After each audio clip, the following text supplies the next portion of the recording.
ಈಗ ರೈತರು ವೃದ್ಧಿಯ ವಿಚಾರಕ್ಕೆ ಸಂಬಂಧಪಟ್ಟಂತೆ ಈಗಾಗಲೇ ಹೆಚ್ಚು ಕಮ್ಮಿ 490ಕ್ಕೂ ಹೆಚ್ಚು ದಿನಗಳು ಅಲ್ಲಿರ್ತಕ್ಕಂಥ ರೈತಾಪಿ ವರ್ಗ ಬೀದಿಲಿ ಕೂತು ಹೋರಾಟವನ್ನ ಮಾಡ್ತಾ ಇದ್ದಾರೆ. ಅದರಲ್ಲಿ ವಯಸ್ಸಾಗಿರ್ತಕ್ಕಂಥವ್ರು, ಹೆಣ್ಮಕ್ಳು, ಯುವಕರು, ಸಣ್ಣ ಸಣ್ಣ ಮಕ್ಕಳುಗಳು ತಮ್ಮ ಫಲವತ್ತಾದಂಥ ಪಿತ್ರಾರ್ಜಿತ ಆಸ್ತಿಯನ್ನು ಉಳಿಸ್ಕೊಳ್ತಕ್ಕಂಥದಕ್ಕೆ ಹೋರಾಟ ಏನು ಕಟ್ಟಿದ್ದಾರೆ ಅಂಥವ್ರ ಮೇಲೆ ನಿನ್ನೆ ಅಧಿಕಾರಿಗಳು ಬಹುಶಃ ಸರ್ಕಾರ ಆದೇಶ ಹೊರಡಿಸಿರ್ತಾರೆ. ಇಲ್ಲಾಂದ್ರೆ ಅಧಿಕಾರಿಗಳು ಯಾಕೆ ಬರ್ತಾರೆ? JMC ಮಾಡಕ್ಕೆ ಬಂದಂಥ ಸಂದರ್ಭದಲ್ಲಿ ರೈತರು ಏಕಾಏಕಿ ಆಕ್ರೋಶಭರಿತರಾಗಿ ಕೈಯಲ್ಲಿ ಪೊರ್ಕೆಯನ್ನು ಇಟ್ಕೊಳ್ತಕ್ಕಂಥ ಒಂದು ಸನ್ನಿವೇಶ ಸೃಷ್ಟಿಯಾಗಿದೆ ಅಂದರೆ ಇದಕ್ಕೆ ನೇರ ಹೊಣೆ ರಾಜ್ಯ ಸರ್ಕಾರ. ರಾಜ್ಯ ಸರ್ಕಾರ ಜೊತೆಯಲ್ಲಿ ಅಲ್ಲಿರ್ತಕ್ಕಂಥ ಚುನಾಯಿತಿ ಪ್ರತಿನಿಧಿಗಳು.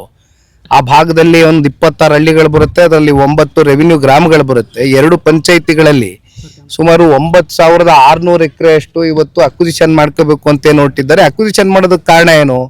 AICT ಮಾಡ್ತೀವಿ, ಸ್ಮಾರ್ಟ್ ಸಿಟಿ ಮಾಡ್ತೀವಿ ಅಂತಾರೆ. ಇಲ್ಲಿ ರೈತರು ಹೇಳ್ತಾ ಇದ್ರು ನಮಗೆ ಗೊತ್ತಿಲ್ಲ, ಒಂದಷ್ಟು ಸರ್ವೆಗಳು ನಡೀತಾ ಇದೆ ಇಲ್ಲಿ. ಈಗಾಗಲೇ ಇಲ್ಲಿ ಲಕ್ಷಾಂತರ ಎಕರೆಗಳು ಅಕ್ವಿಸಿಷನ್ ಆಗೋಗಿದೆ. ಆದರೆ ಯಾಕೆ ಅಕ್ವಿಸಿಷನ್ ಮಾಡಿದ್ದಾರೆ KIDB?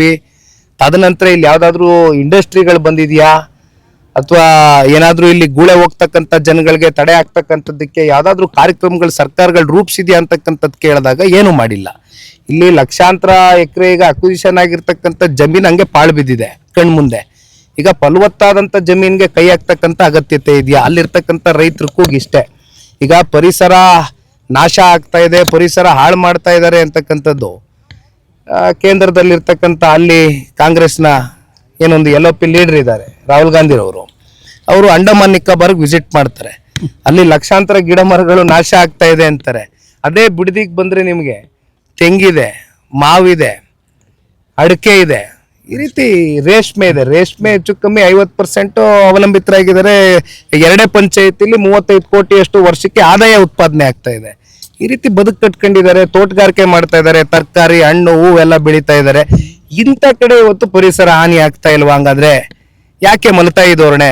ಅಲ್ಲೆಲ್ಲೋ ಅಂಡಮಾನ್ಗೆ ಹೋಗೋದ್ ಬದಲು ಇಲ್ಲಿ ಬಿಡದಿಗೆ ಬಂದ್ಬಿಟ್ರೆ